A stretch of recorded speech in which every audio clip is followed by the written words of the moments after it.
Bonjour et bienvenue aux 45 minutes chrono de l'Association du paiement. Je suis Sophia Briouel et nous vous proposons pour cette 21e chronique d'aborder la thématique de la lutte contre la fraude chèque. On va passer à peu près 45 minutes, peut-être un peu plus en fonction de vos interactions. Alors à vous participants, je vous invite à nourrir le débat avec nous durant 15 minutes qui sont suivies pour poser vos questions. Donc, j'indiquais aux participants de ne pas hésiter à utiliser le bouton questions-réponses qui est en bas de votre écran. C'est par ce biais-là que vous pouvez poser vos questions à l'ensemble de nos speakers. Vous pouvez aussi nous faire partager vos remarques, vos suggestions dans le chat. Alors, cette chronique qui fait suite au groupe de travail, un groupe de travail qui a été créé en décembre 2019 sur le chèque, organisé par l'Observatoire de la sécurité des moyens de paiement en collaboration avec Verifiance, Mercatel, les membres de l'association du paiement et d'autres acteurs de l'écosystème. L'objectif, bien entendu, c'est de trouver des solutions, des nouveaux outils pour limiter la fraude au chèque. Et d'ailleurs, une partie des travaux ont abouti à une mise à jour du protocole CHPN qui a été dirigé par l'association du paiement et Verifiance. Donc, nous expliquerons tout à l'heure effectivement que le protocole a été validé il y a quelques semaines et les développements ont été lancés. Donc, tous ces résultats apparaîtront, je crois, dans le rapport annuel 2020 de l'Observatoire de la sécurité des moyens de paiement. Accueillons nos invités. Bonsoir Hélène Hygrozanac de Bishop. Vous êtes directrice générale depuis 2017 au sein de Mentis. Mentis est chargé par la Banque de France d'assurer le service Verifiance FNCI. Exactement. Merci Sophia et bonjour à tous. Ravi d'être avec vous. Bonjour Corinne Millot-Dumazer. Vous êtes depuis 2016 responsable du service qui gère les fichiers des incidents de paiement, dont le fichier national des chèques irréguliers de la Banque de France. Bonsoir. Bonsoir à tous. Et puis, nous accueillons Jean-Michel Chanavas. Tout le monde vous connaît. Vous êtes directeur général de l'association Mercatel, une association qui existe depuis un petit bout de temps maintenant, depuis 86. C'est une association avec une structure opérationnelle et qui regroupe toutes les formes de commerce et de son écosystème. Bienvenue à vous, Jean-Michel. Oui, bonjour Sophia, bonjour à tous. Nous recevons également Pierre, bienvenue. Vous êtes chef adjoint au niveau du service de la sécurité des moyens de paiement. Vous y êtes depuis 2019 et vous êtes chargé à la sécurité de tous les moyens de paiement scripturaux, dont le chèque, avec les acteurs du marché, bien sûr. Et votre rôle est de promouvoir la sécurité des moyens de paiement et de lutter contre la fraude.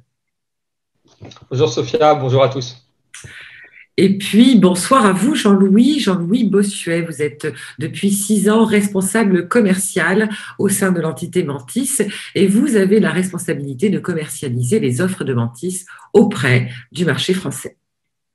C'est bien cela, Sophia, et bonjour à tous.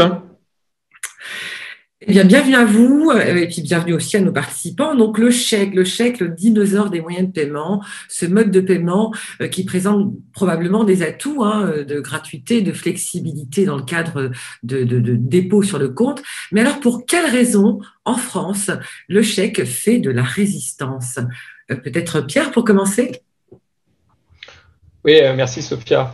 C'est une bonne question. C'est vrai que le chèque a été un moyen de paiement qui a été longtemps promu par les autorités publiques et par les banques comme une alternative aux espèces. Et c'est vrai que jusqu'en 2000, il était le moyen de paiement le plus utilisé à côté des espèces, largement encore devant la carte. Et c'est vrai que depuis 2000, ça a été un peu le sommet du chèque. Depuis 2000, on observe une baisse régulière et continue de l'usage du chèque.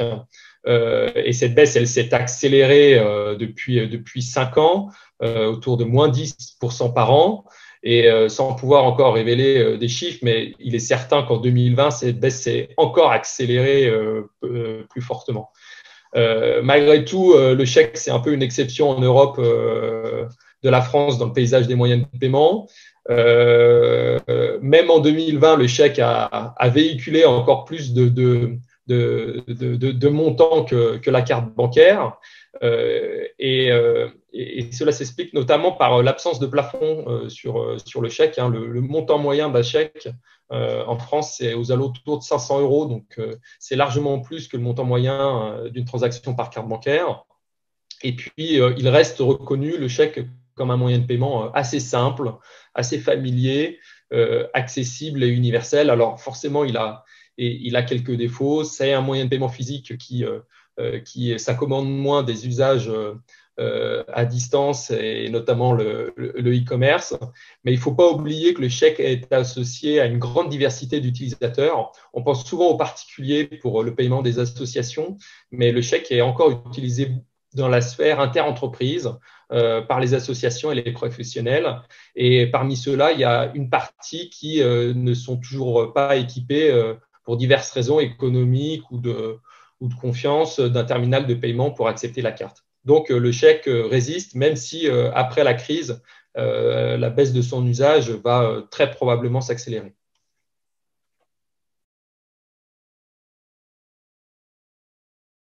Merci Pierre. Alors peut-être Corinne, vous pourriez peut-être répondre aussi à cette question. Je vous invite tous à répondre. N'hésitez pas à prendre la parole pour cette première question. Oui, merci Sophia. Et donc, en complément de ce que disait Pierre, il faut voir aussi en fait le chèque comme un moyen de paiement lié à l'inclusion. Et à ce titre, en fait, la Banque de France veille à ce que l'ensemble de nos concitoyens aient une liberté de choix en matière de moyens de paiement pour pouvoir utiliser ceux qui leur conviennent le mieux. Merci Corinne. Peut-être Jean-Michel, qu'est-ce que vous pourriez nous dire sur la Oui, non, mais avec plaisir. Je pense que nous, on avait fait un petit sondage au départ du groupe de travail de l'OCNP et sur l'usage du chèque. On s'est aperçu quand même qu'il y avait des enseignes de bricolage, par exemple, dans lesquelles l'usage du chèque représentait encore jusqu'à 14% du total des paiements. Alors ça, c'est peut-être lié à un usage petit professionnel, sans que le mot petit ait un caractère péjoratif.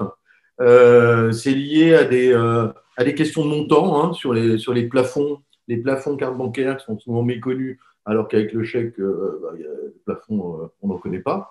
Et puis évidemment, mais ça on ne l'a pas dit, je crois, il y a quand même un aspect générationnel, c'est-à-dire que on est un pays qui vieillit, mais nos anciens, c'est une bonne nouvelle, sont encore là et eux, ils sont habitués au chèque.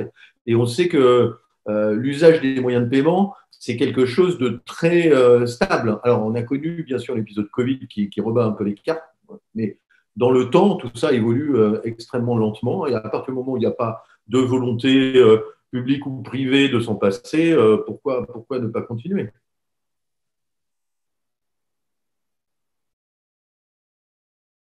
Hélène, peut-être, ou Jean-Louis? Alors, moi, ce que je pourrais dire, c'est que dans ce contexte, bien le rôle du service vérifiant, dont on parlera un petit peu après, c'est de faciliter les usages et d'aider à la sécurisation, et on va en parler tout à l'heure. Et dans ce contexte-là, la consultation donc du fichier national des chèques irréguliers de la Banque de France, auquel nous offrons l'accès, nous proposons l'accès, et je dirais la pierre angulaire, si je puis dire, d'un usage sécurisé pour tous et en particulier pour les bénéficiaires de chèques.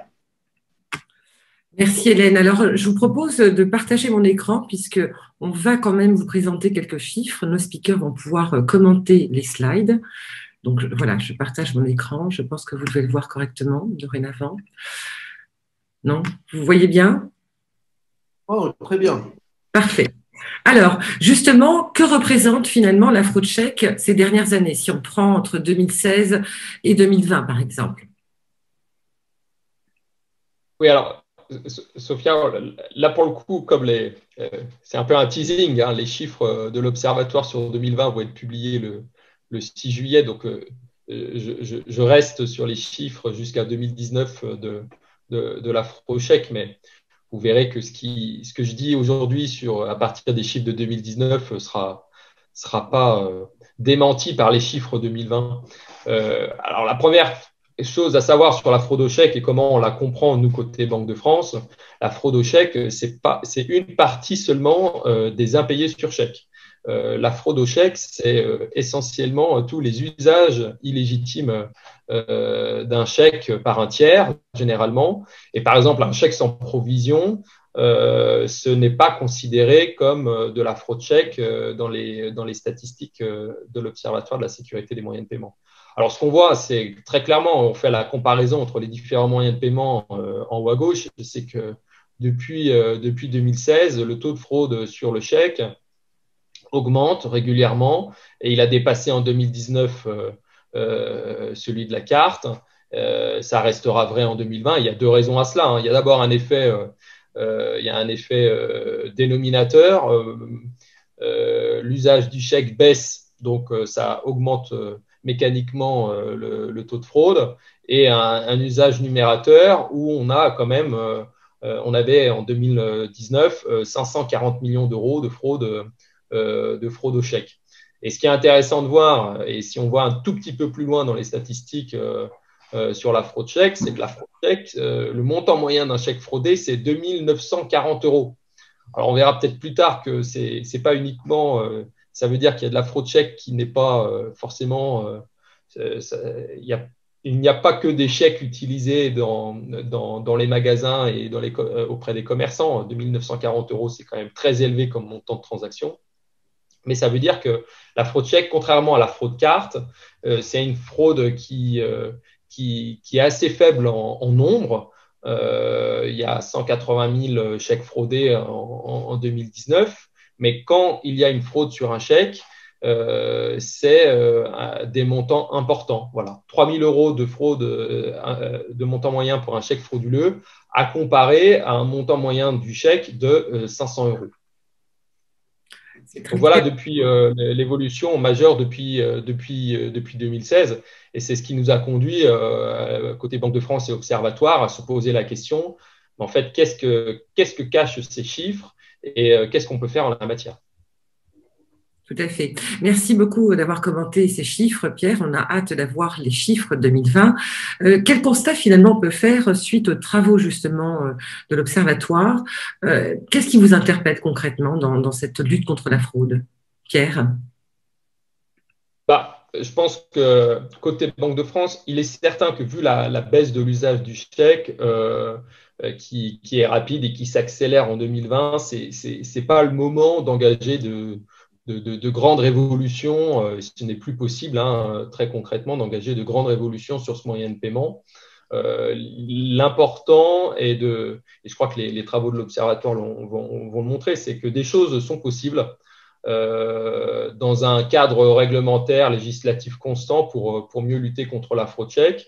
Et l'objectif des travaux de l'Observatoire, c'est non seulement d'adresser des recommandations à l'attention des professionnels de la filière, mais c'est aussi de susciter d'une certaine façon un électrochoc du côté des personnes qui utilisent encore le chèque, et on souhaite préserver cette liberté-là pour qu'elles fassent plus attention à certains aspects quand elles émettent un chèque ou quand elles en acceptent un. Donc, des choses sont possibles malgré un moyen de paiement dont l'environnement général est contraint. Merci Pierre. Jean-Michel, d'un point de vue justement commerçant, vous parliez tout à l'heure d'un problème générationnel, un problème de formation. Comment est-ce que justement vous êtes interpellé par cette lutte contre la fraude chèque? En fait, tout à l'heure, quand je parlais de générationnel, je parlais surtout des utilisateurs du chèque. Mais on a clairement aussi le même problème générationnel, à la fois dans les commerces et puis dans les établissements bancaires. C'est-à-dire qu'au fur et à mesure que le temps passe et comme on n'a pas forcément beaucoup mis l'accent sur ce moyen de paiement, on perd de la compétence. C'est-à-dire on perd de la compétence au niveau des collaborateurs qui partent à la retraite souvent et avec leur socle de compétences. Et souvent, les gens qui les remplacent, en fait, n'ont pas un usage quotidien. On voit très bien que dans le personnel de vente et d'encaissement, par exemple, il y a bien sûr, et c'est très bien, beaucoup de jeunes. Et ces jeunes, eux-mêmes ne sont pas forcément utilisateurs du chèque. Voilà. Donc ça c'est un peu le contexte. C'est-à-dire qu'on a clairement, je pense, au global, un problème de perte de compétences, par exemple, qui aujourd'hui sait parfaitement vérifier la validité d'une pièce d'identité. Moi, je me souviens quand j'étais directeur de magasin, on faisait des formations très régulièrement sur ce sujet avec des spécialistes et ça nous aidait beaucoup. Et donc, bon, indépendamment du fait que grâce à Internet, la fraude se facilite parce qu'on y trouve nombre de tutos qui permettent aux fraudeurs de contourner d'éventuelles barrières, on a ce sujet qui est revenir sur les fondements que je reviendrai tout à l'heure. Merci Jean-Michel. Jean-Louis, vous voulez peut-être rebondir sur ce constat que vous faites?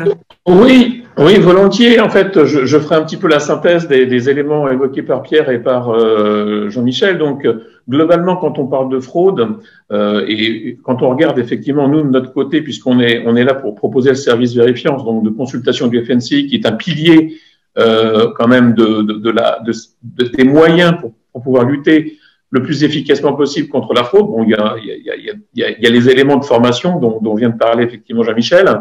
Il y a le fait qu'effectivement, donc, nous, on le constate, la fraude, bien sûr, touche bien sûr les enseignes pour lesquelles les paniers moyens sont relativement représentatifs et élevés, puisqu'il est clair que certaines enseignes dans le snacking ont évité d'accepter le chèque parce que les montants sont très très faibles. En revanche, on le voit, on le constate sur les métiers du BTP, sur l'alimentaire encore, sur l'électroménager. On a encore effectivement des montants relativement importants. Et là, on constate par notre expérience quand ces commerçants sont abonnés, ils ont effectivement un manque aujourd'hui d'habitude à former leur personnel à l'usage effectivement donc de l'acceptation du chèque, des vérifications dont vient de parler encore Jean-Michel, et je dirais même vis-à-vis du service que nous commercialisons, le fait même que globalement ils ont une absence entre guillemets de curiosité sur les éléments, les informations qu'on leur transmet pour être, je dirais, en meilleure capacité d'appréhender les risques auxquels ils font face. Merci Jean-Louis. Alors, je vais vous partager donc quelques chiffres et j'aimerais donc, avant qu'on parle de chiffres, que Pierre, vous puissiez quand même nous rappeler les typologies de fraude que vous listez. Je crois qu'ils sont au nombre de 4 et pour nous rappeler un peu ce qu'on entend aussi par derrière la lutte contre la fraude chèque. Oui, alors ces graphiques que vous avez en bas de l'écran, bon, effectivement, habituellement, à l'Observatoire, on distingue 4 grandes typologies de fraude sur le chèque. La principale, c'est le vol ou la perte de formule vierge. Et la personne utilise ensuite cette formule vierge, la remplit elle-même auprès d'un commerçant en le remettant directement à l'encaissement. Ensuite, on a la falsification. La falsification, c'est un chèque qui est régulièrement émis par l'émetteur, mais ensuite, le fraudeur l'intercepte et en modifie le montant ou le bénéficiaire en grattant, en gommant, en le trempant dans des agents chimiques la formule. Et puis la contrefaçon, c'est un faux chèque qui est fabriqué de toutes pièces en fait par des personnes qui ont réussi à comprendre comment un chèque devait être fabriqué, à quelles normes il devait répondre. Mais en fait, le problème de cette appréhension de la fraude, c'est qu'on sait les techniques de fraude, mais on ne sait pas comment ensuite ces chèques frauduleux sont utilisés. Et c'est un peu ce qu'on a voulu faire à l'Observatoire.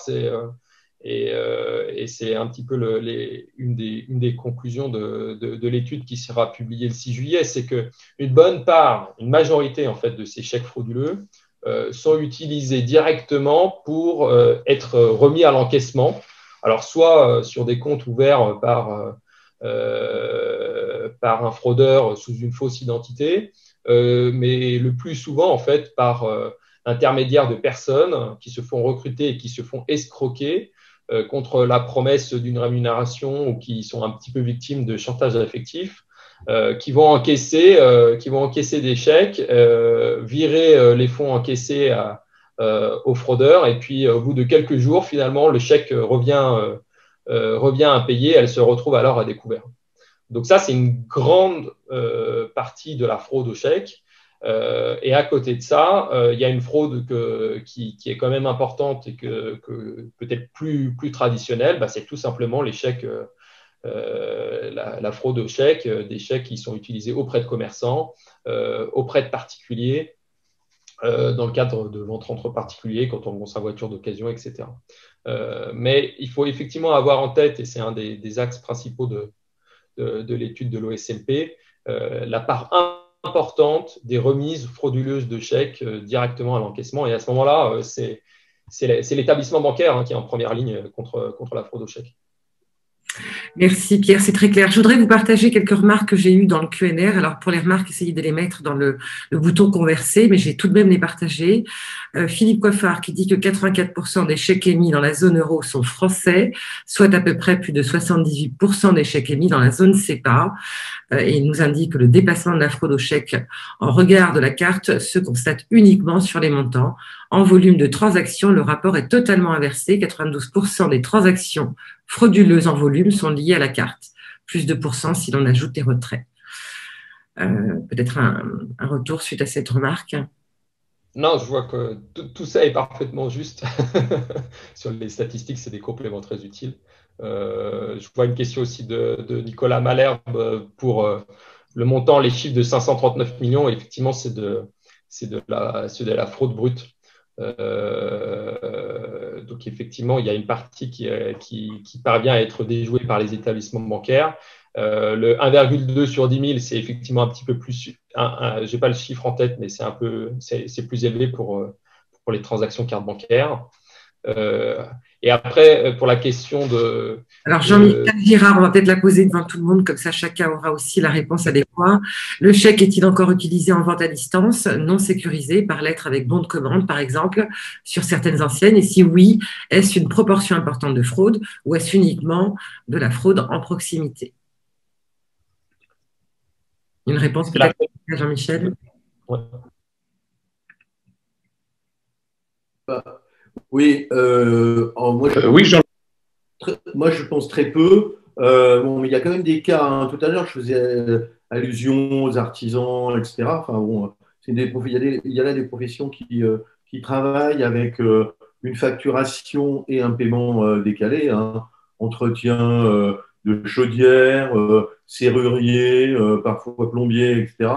Donc là, il y a bien cette étape où en fait le chèque va se promener par courrier et donc il est susceptible d'être détourné. Mais pour ce qui est vraiment du commerce de détail, je pense que c'est un usage et une fraude minime, mais peut-être que le point il soulève un de mes chevaux de bataille principaux dans ce sujet du chèque, c'est que si on veut pouvoir agir avec efficacité, on a besoin de préciser justement les lieux et les conditions de la fraude, d'être plus précis en fait que ce qu'on l'est aujourd'hui pour pouvoir mieux cerner les endroits où on peut agir.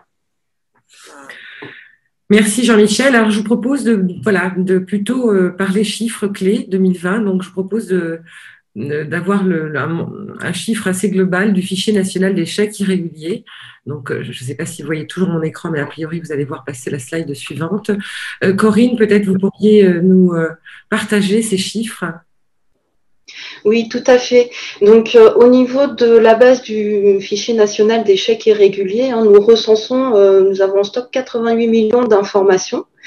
84% en fait portent sur des informations relatives à des comptes détenus par des personnes qui sont en interdiction d'émettre des chèques. D'abord, c'est pas 84%, excusez-moi, c'est 7%.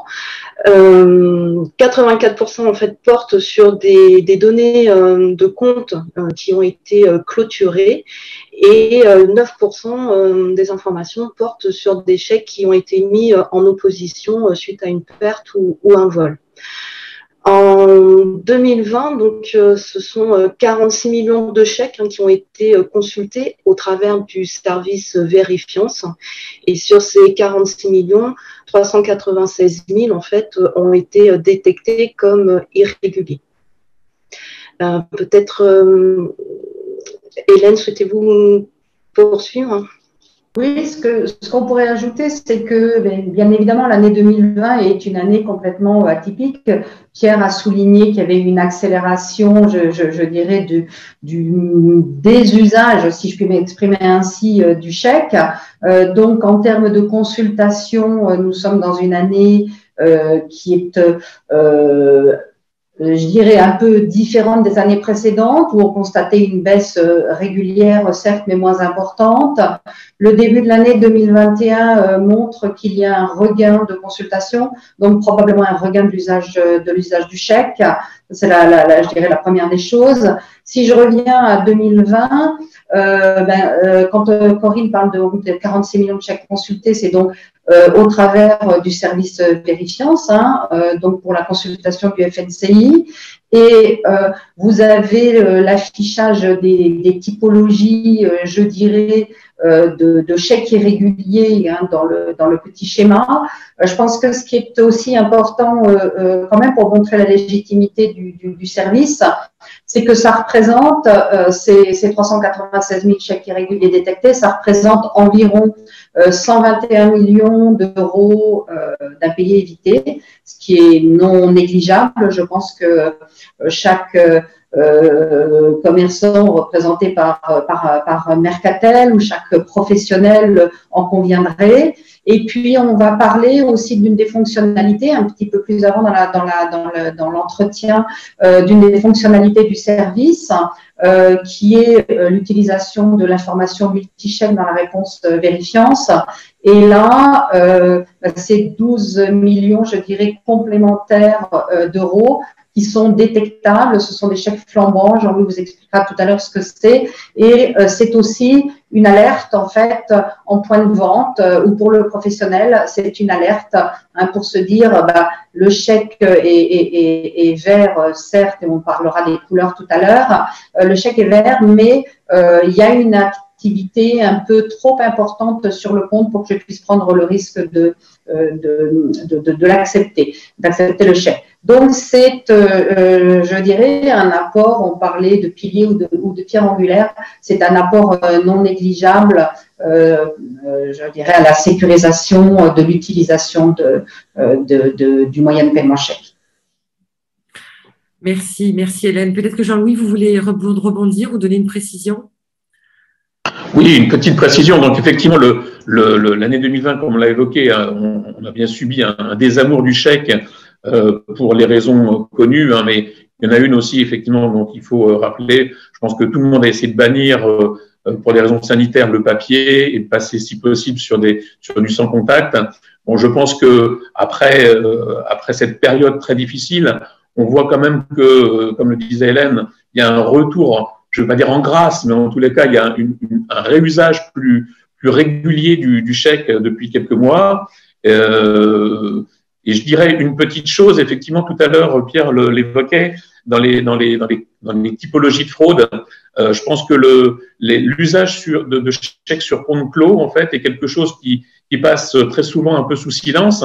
Mais quand on regarde effectivement la constitution même du FNCI avec 84% des données qui sont constituées effectivement de comptes clôturés, on sait par ailleurs qu'il n'est pas rare quand même que certaines personnes retrouvent un chéquier par hasard d'une personne décédée ou peu importe, et vont tenter effectivement de l'utiliser. Donc je pense que dans nos réponses, effectivement, les fameux 6% de réponses rouges associées, on va dire, à cet usage-là, sont aussi effectivement à mettre en avant, sachant que de plus, les banques sont dans l'obligation d'alimenter le FNCI dans des délais très brefs, puisque à partir du moment où une clôture de compte est faite, le FNCI est renseigné dans les heures qui suivent. Donc, je pense qu'il y a une efficacité, une efficience que le FNCI permet d'apporter effectivement pour lutter contre ces usages.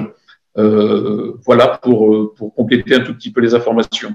Et pour répondre à une question de Nicolas Sautreuil, je crois, donc le nombre de chèques irréguliers détectés de 396 000, c'est le nombre d'impayés évités par l'usage vérifiance de la consultation du FNCI. est-ce que je pense répondre avoir répondu à cette question? Merci Hélène, vous avez bien fait. Effectivement, on a pas mal de questions et de remarques. On va les donner en temps réel pour que ce soit interactif avec nos participants.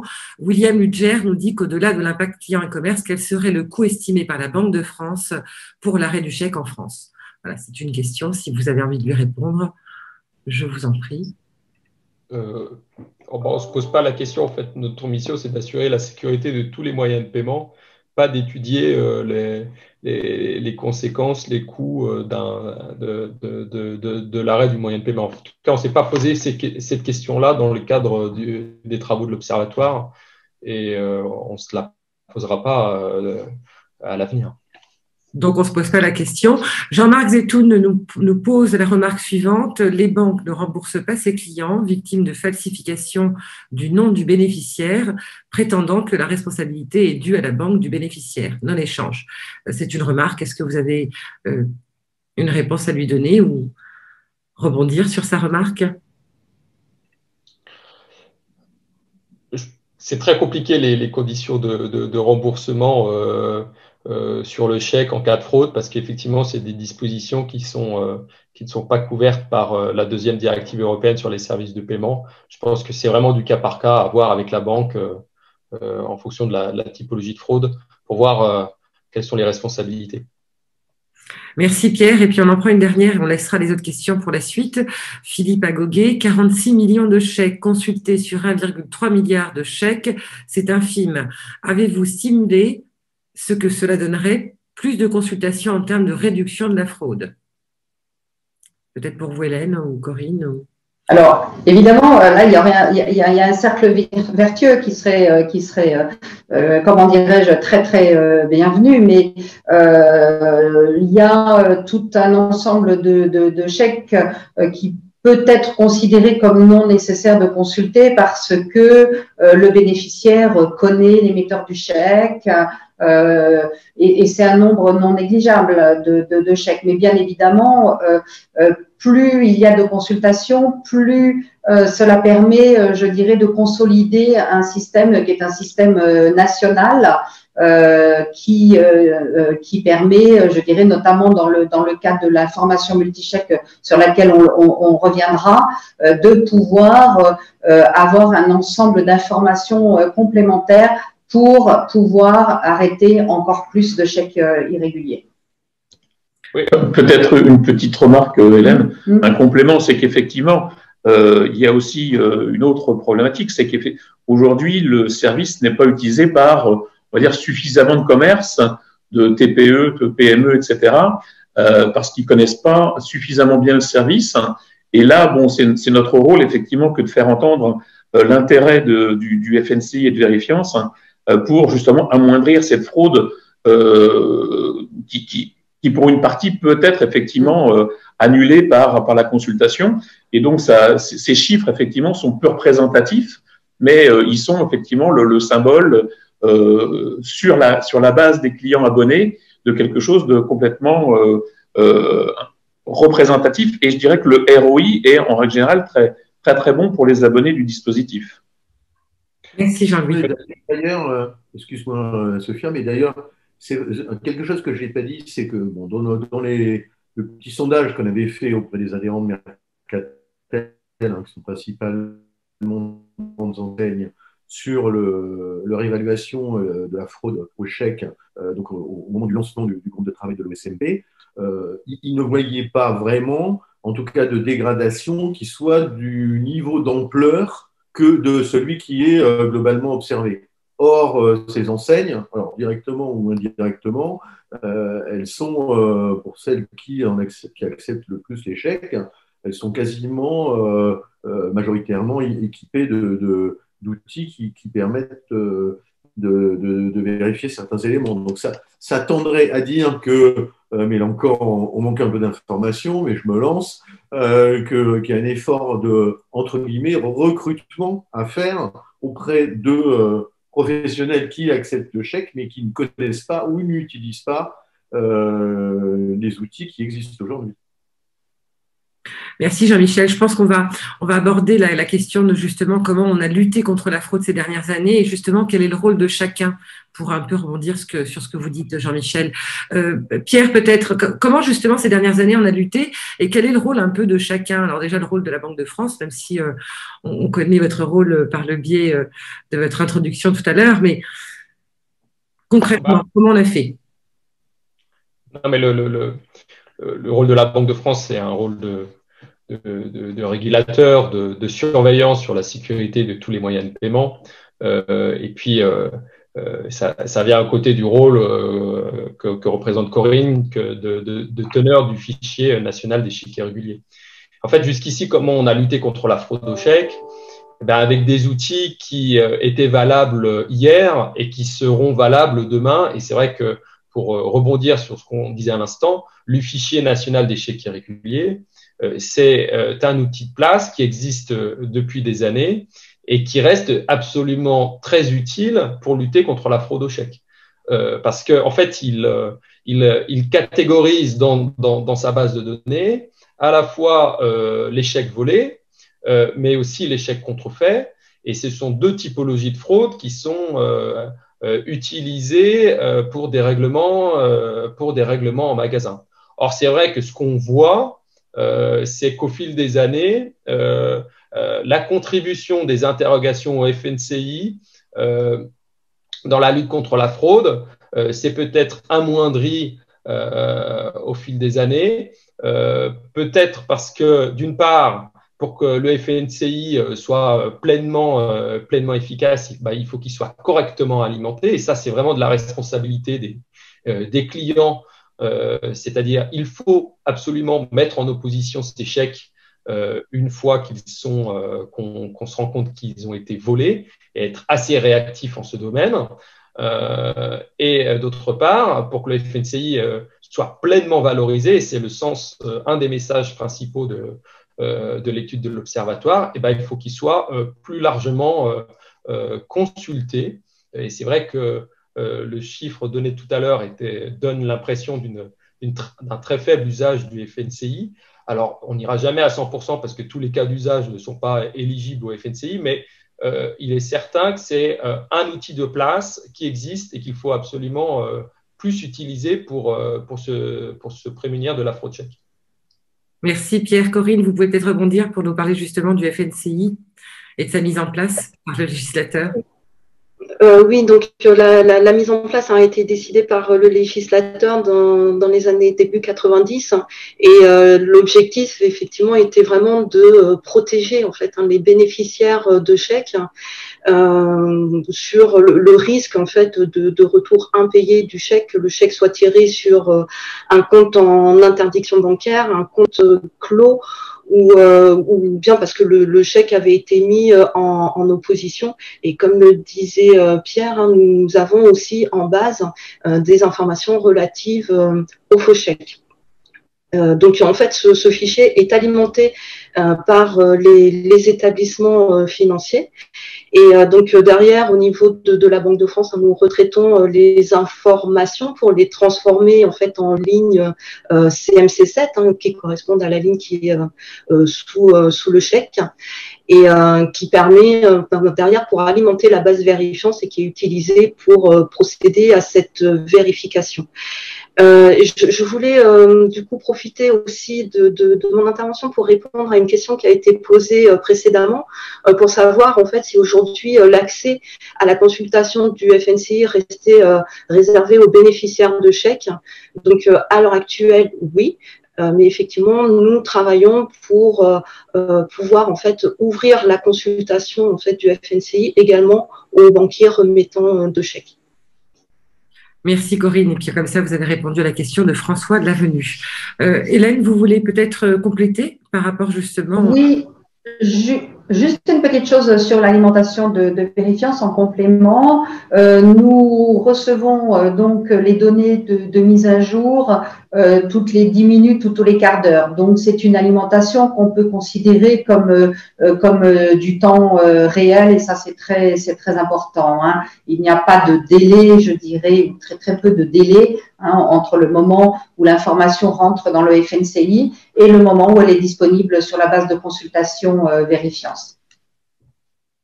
Merci Hélène. Jean-Michel, vous vouliez rebondir? Non, c'était pas pour nous. D'accord, très bien. Merci à vous. Alors justement, nous avions ces dernières années l'habitude de lutter contre la fraude avec des dispositions d'authentification du payeur, innovants. Est-ce qu'il est plus difficile d'intégrer des nouvelles technologies sur un support papier comme celui du chèque? Je vais bien répondre à cette question. Ça me permettra de rebondir sur quelques remarques que je vois dans les questions-réponses. En fait, effectivement, le chèque, c'est un moyen de paiement physique. Mais ça ne veut pas dire que les nouvelles technologies n'ont pas leur place dans la lutte contre la fraude. Et on le voit bien, que notamment contre les remises frauduleuses de chèques, les outils de scoring développés par les banques avec leurs prestataires ont une efficacité certaine pour détecter les remises de chèques atypiques, temporiser les encaissements, demander la copie du chèque pour approfondissement du contrôle le cas échéant. Donc, les nouvelles technologies, notamment dans la sphère interbancaire, c'est très utile. Mais c'est aussi très utile, et là, je veux aussi insister là-dessus, dans tous les outils de type Vérifiance, mais aussi proposés par d'autres sociétés spécialisées dans la lutte contre la fraude au chèque, qui vont utiliser la consultation du FNCI comme l'un des critères, mais qui vont compléter ce critère de consultation du FNCI d'autres critères de temps, de nature de la transaction, du panier, etc., pour positionner des aides de décision auprès des commerçants pour accepter ou non le chèque. Donc, ce sont des outils et on pense que c'est absolument très utile parce qu'une fois effectivement que le chèque est accepté, que la marchandise est partie, eh bien c'est trop tard après pour récupérer le coût. Donc, les nouvelles technologies dans la fraude au chèque ont toute leur place c'est l'une des conclusions de l'Observatoire, c'est d'encourager en fait le développement de ces outils de scoring tant au niveau des banques qu'au niveau des commerçants. Merci Pierre. Est-ce que quelqu'un d'autre voudrait rebondir avant de passer à la deuxième partie qui est donc la lutte contre la fraude dans le monde de demain?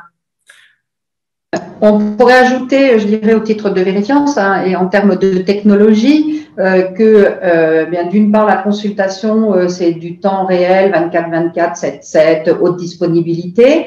Et donc, ça s'appuie sur une technologie, je dirais, très pointue. Et d'autre part également, en termes de possibilités de consultation et de mode d'accès, vous pouvez consulter avec un smartphone, vous pouvez consulter avec une tablette, vous pouvez consulter par Internet ou via web service et vous pouvez aussi consulter au travers d'un TPE ou d'un lecteur de chèques. Donc, la technologie autour de ce support papier a absolument toute sa place et les évolutions également. Merci Hélène. Alors rapidement, on passe à la deuxième partie parce que les questions ont été nombreuses ce soir et je pense qu'on va grignoter sur les 45 minutes, c'est même probable. Rappelez-nous un peu les grands phénomènes de fraude suite justement à votre étude et donc quelle est l'évolution finalement de demain dans la lutte contre la fraude? Est-ce que vous pourriez nous parler aussi notamment des évolutions du protocole CHPN? Peut-être Pierre, Corinne, Hélène, comme vous voulez. Oui, enfin comme introduction, effectivement, dans les chèques qui sont utilisés auprès des commerçants, c'est essentiellement les chèques volés et des chèques aussi contrefaits, fabriqués de toutes pièces. En tout cas, on a eu des échanges avec la police qui étaient très intéressants et qui remontaient des filières de faussaires qui agissaient sur le darknet et qui fabriquaient, qui vendaient des prestations de faux chèques. Et simplement contre le chèque contrefait, la contrefaçon de chèque qui avait beaucoup augmenté en 2019, alors c'est retombé à des niveaux plus raisonnables en 2020, mais on reste attentif. On a identifié cette action possible sur le protocole CHPN. Je vais laisser mais les autres conférenciers précisaient cette évolution-là, donc qui doit permettre de fournir un indicateur supplémentaire pour identifier les chèques contrefaits en ligne de caisse. Oui, ben, je vais prendre le relais. Donc, au niveau du FNCI, on est en capacité en fait d'opérer un contrôle en fait au niveau de la clé RLMC qui est lue au niveau de la ligne CMC7 et d'afficher cette information, ce qui permet en fait aux bénéficiaires de chèques de regarder s'il y a un écart en fait entre ce qui lit sur le chèque et ce qui lui est restitué par le terminal. Aujourd'hui, en fait, cette information, on était en capacité de la remonter via une consultation directement sur Internet ou via smartphone. Et donc, en fait, c'est bien tout l'objet de l'évolution du protocole CHPN de pouvoir en fait diffuser cette information vers l'ensemble en fait des abonnés au service vérifiance, quel que soit en fait le mode de consultation utilisé. En fait, si je prends le relais de Corinne, donc dans l'évolution du protocole qui concerne les champs 43 et 44, pour ceux qui sont familiers, le champ 43 étant utilisé par les prestataires comme les garantisseurs. Là, dans le slide que vous voyez, nous avons ciblé sur le champ 44, qui est la réponse FNCI vérifiance.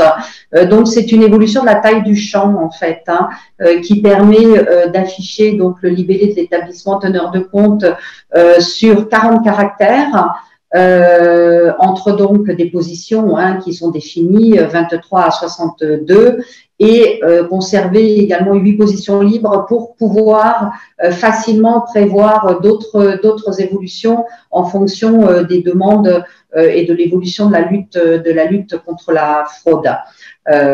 Donc voilà de quoi il s'agit.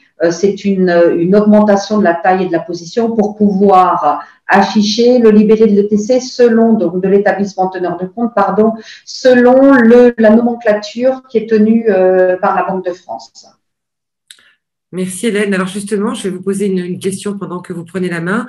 Quelle bonne utilisation justement de ces évolutions du protocole CHPN pour lutter contre la fraude? Alors, Jean-Louis, j'aurais tendance à dire qu'effectivement, donc, tel que le slide le montre aujourd'hui, il y a tout un tas d'éléments complémentaires. C'est-à-dire qu'en fait, la réponse vérifiance, ce n'est pas uniquement une couleur, comme malheureusement beaucoup trop d'abonnés ou d'utilisateurs le pensent. Ça a été évoqué à quelques reprises dans le début de la conversation. Il y a effectivement la clé RLMC, comme vient de l'indiquer Corinne. Il y a quelque chose donc sur lequel je vais m'arrêter quelques instants.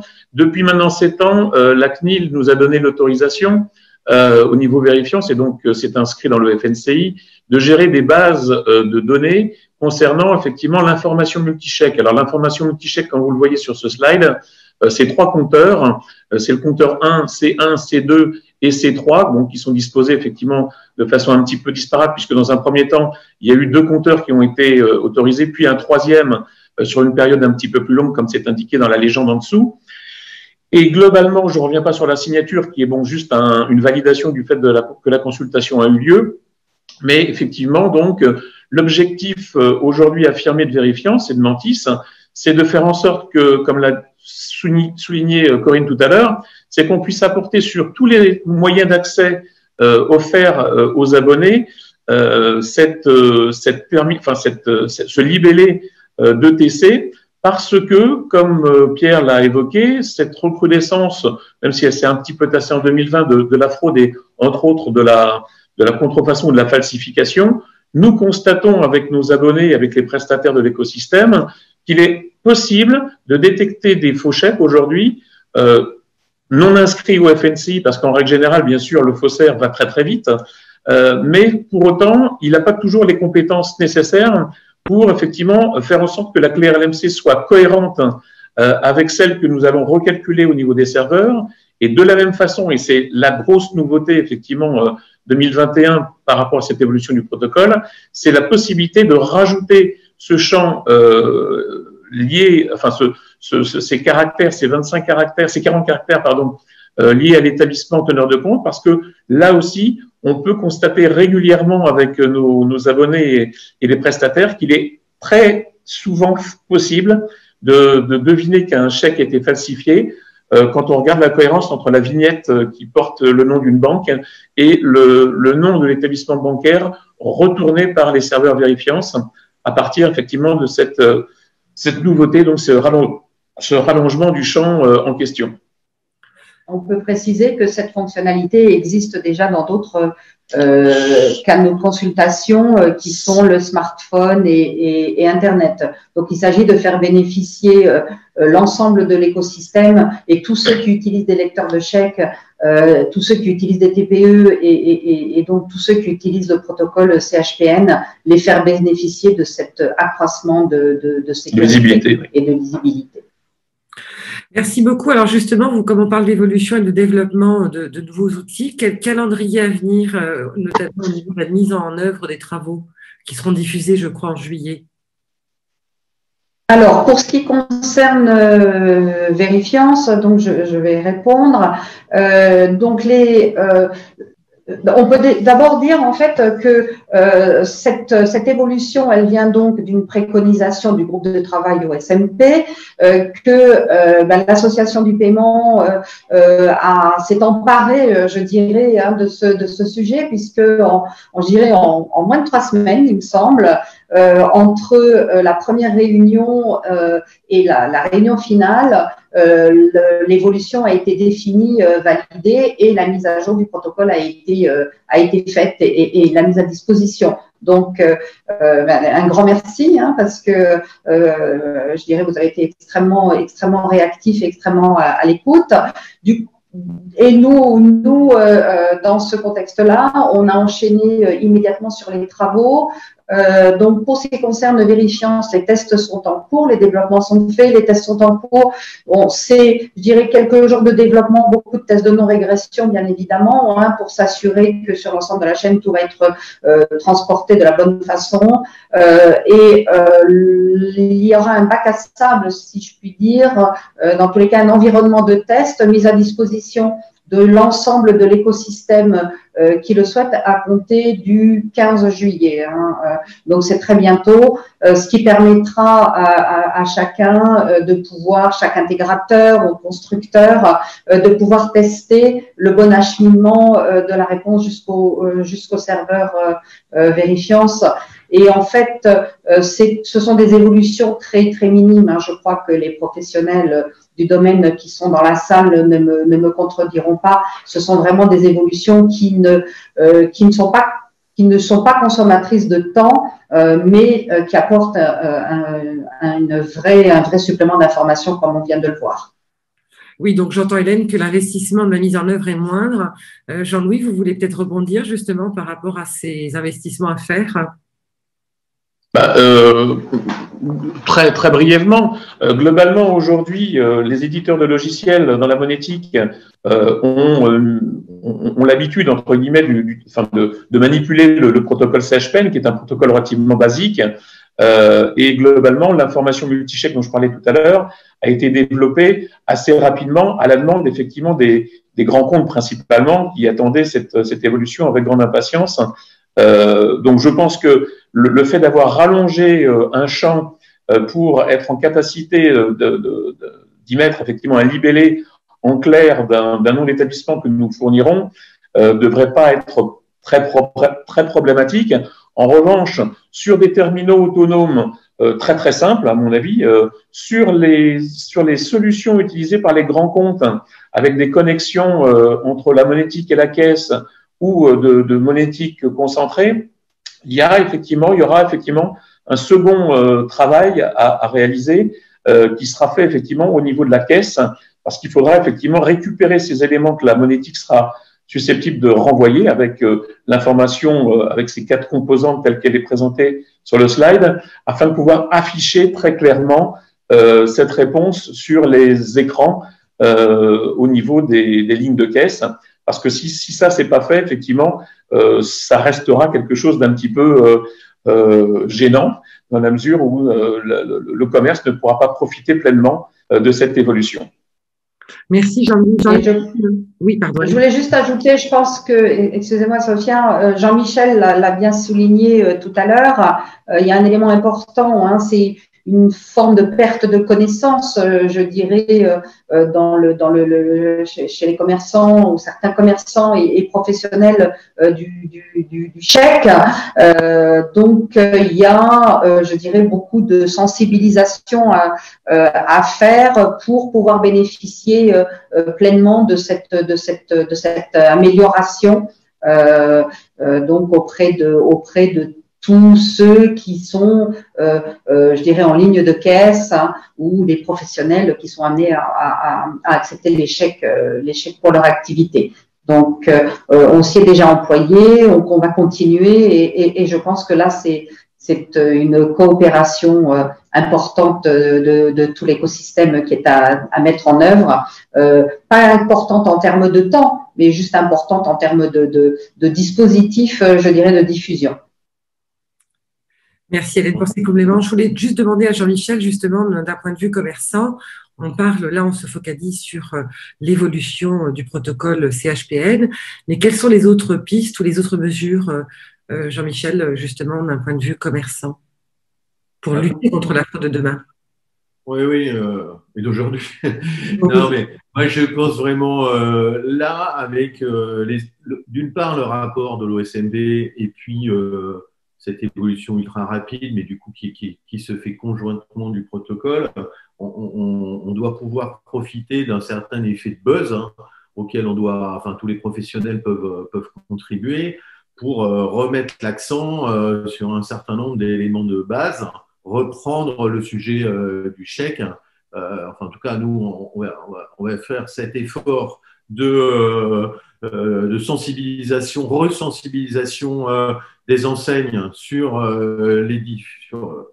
le sujet de la fraude et les méthodes qui permettent de la réduire.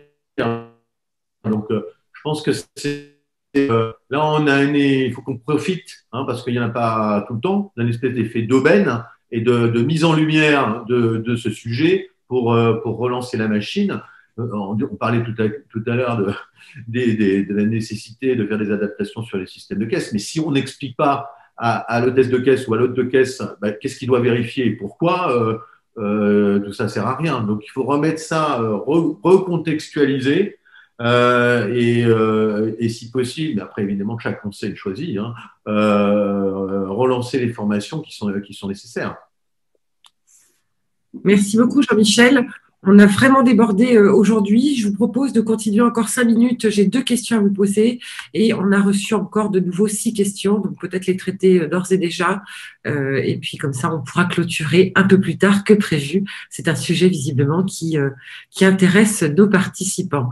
Jean-Michel, je reste avec vous parce que justement, vous parliez donc de propager l'information de l'évolution du protocole CHPN. Mais comment justement, d'un point de vue communication, côté commerçant, comment bien déployer ces informations auprès des commerçants, selon vous?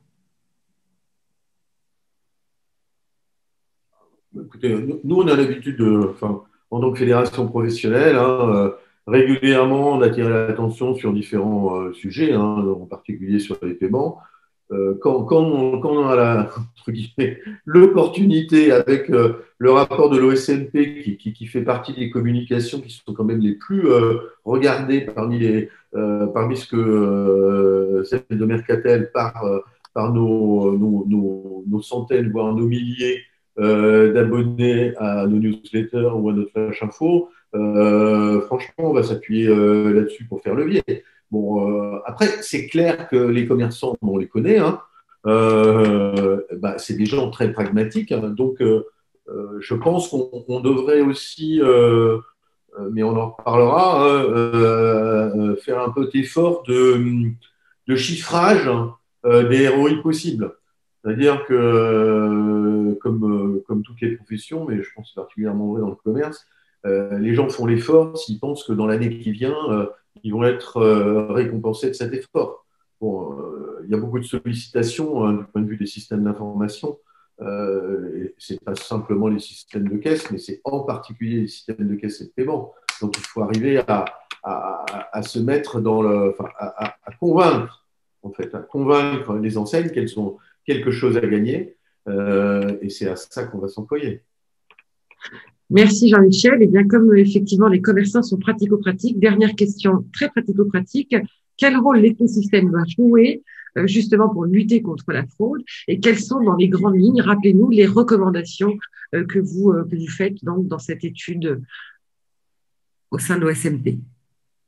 Jean-Michel, peut-être vous voulez rebondir tout de suite ou peut-être Jean-Louis, Corinne? Alors, non, il y a beaucoup d'éléments dans l'étude de l'ESMP. Bon, il y a des éléments pour les consommateurs, par exemple, et on voit que même en avance de phase, certains établissements bancaires, là, par exemple, BNP Paribas vient de communiquer à l'ensemble de ses clients sur 2 pages très bien faites, j'ai trouvé, enfin bon, sur l'usage du chèque, de ce qu'il faut, ce dont quoi il faut se méfier, etc.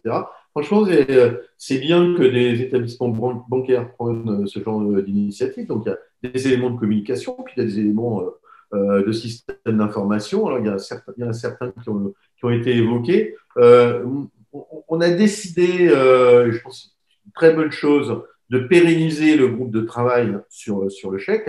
Ça doit nous donner, pour moi, à la fois l'occasion de, vérifier que les préconisations, toutes les mesures qui sont proposées rentrent progressivement en vigueur. Et puis aussi, peut-être, et encore une fois, je sais que Pierre, il va finir par en avoir assez que je lui répète ça, d'affiner nos diagnostics.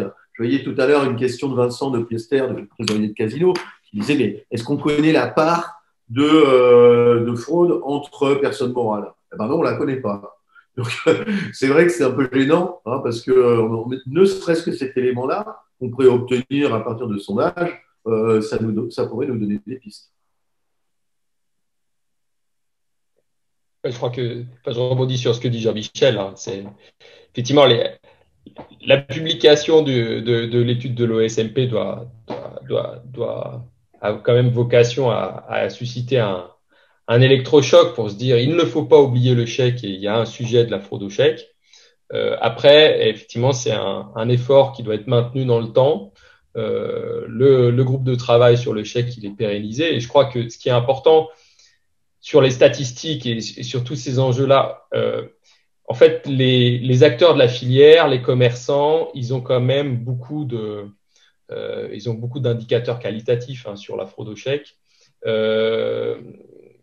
Et il importe que via ce groupe de travail, via l'observatoire, on puisse mieux les partager pour réagir vraiment beaucoup plus rapidement. Je pense que par exemple, l'évolution du protocole CHPN, c'est quelque chose de très utile qui répond à une certaine typologie de fraude.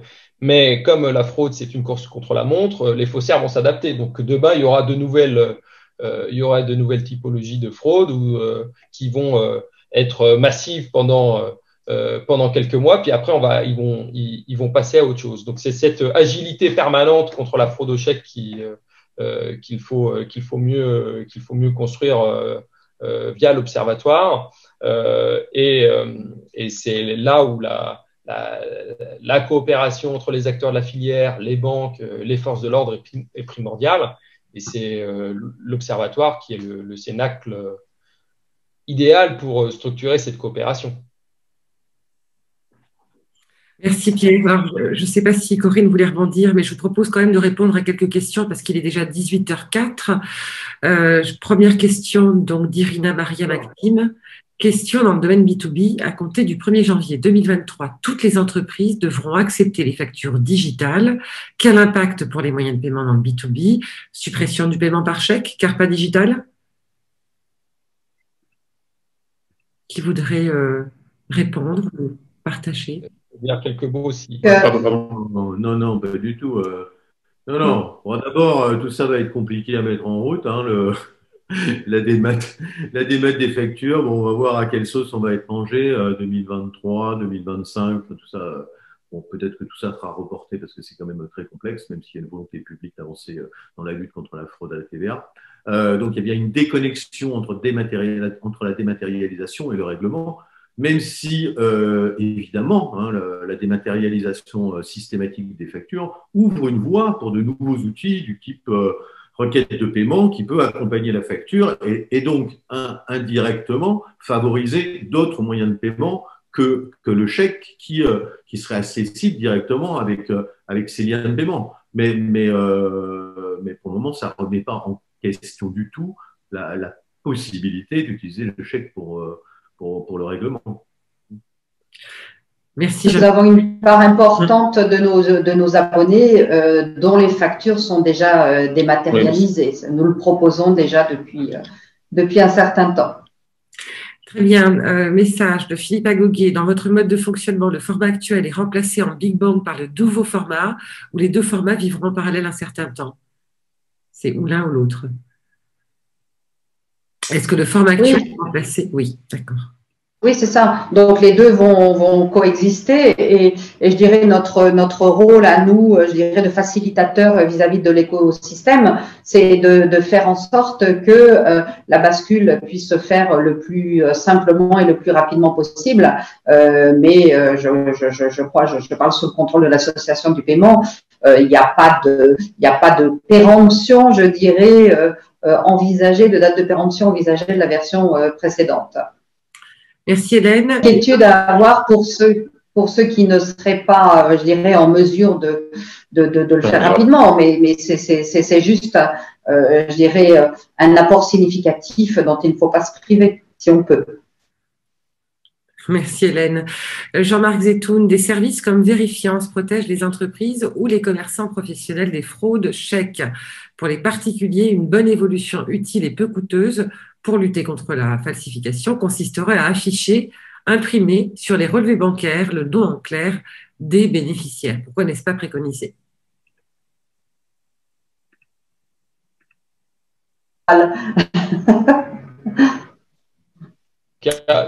Nous, on encourage les banques à soutenir la vigilance de leurs clients quand elles détectent des opérations atypiques en émission sur des opérations chèques. Donc, je ne sais pas si cette proposition qui est mise là est techniquement faisable, mais il est évident que quand on a des opérations atypiques sur un chèque, la banque peut éventuellement alerter son client sur une opération qui lui semble suspecte et qui pourrait cacher une falsification. Merci Pierre. Alors, message de William Lutcher. Si la pierre angulaire impulse l'ouvrage, la clé de voûte équilibre l'édifice, dans les paiements, cette clé de voûte est l'authentification forte, SCA, permettant la non-répudiation d'un paiement et ou d'un retrait. Les travaux d'harmonisation dans la zone CEPA sur les identités représentent un levier important pour créer des moyens de paiement alternatifs. Est-ce que la volumétrie des transactions en instant payment ou en request to pay seront des indicateurs de la Banque de France pour organiser la fin du chèque? Non, mais la question ne se pose pas. À nouveau, il y a différents moyens de paiement. Chacun est libre de les utiliser. Nous, évidemment, en tant que Banque de France, et là vient une instance que Jean-Michel connaît très bien, qui est le Comité national des paiements scripturaux. On encourage les moyens de paiement plus innovants et les alternatives au chèque, et on soutient le request to pay, l'instant payment, etc. Mais on n'en fait pas du développement de ces moyens de paiement alternatifs, on n'en fait pas une précondition pour réfléchir à l'avenir du chèque. Il est là, il existe, et ce n'est pas à nous, Banque de France, de décider en ce domaine. Et de la même façon, pour les commerçants, alors on sait qu'il y a des commerçants, hein, on le voit tous les jours dans des cafés, les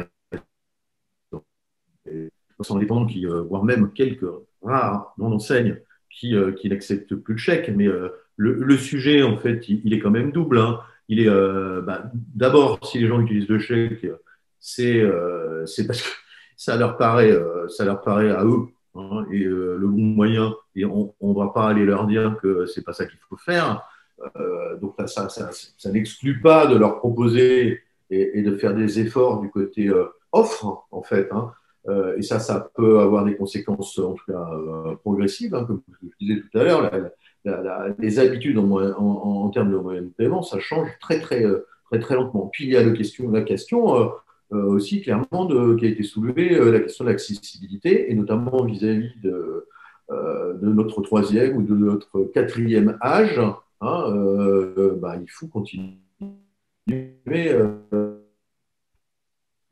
accepter le chèque pour les gens qui sont habitués, pour lesquels c'est un peu la règle. Hein, je ne suis pas sûr on va pas, donc clairement, on ne se fixe pas comme objectif de le tuer, le chèque, hein, et donc il faut faire avec. Donc la question, c'est ce qu'on s'est dit, c'est comment on fait avec, hein, et comme ça représente quand même quelques centaines de millions d'euros, il y a peut-être des choses à faire pour réduire cette somme, hein, moyennant des investissements évidemment forcément limités en regard de ceux qui sont consentis pour d'autres évolutions et les moyens de paiement scripturaux.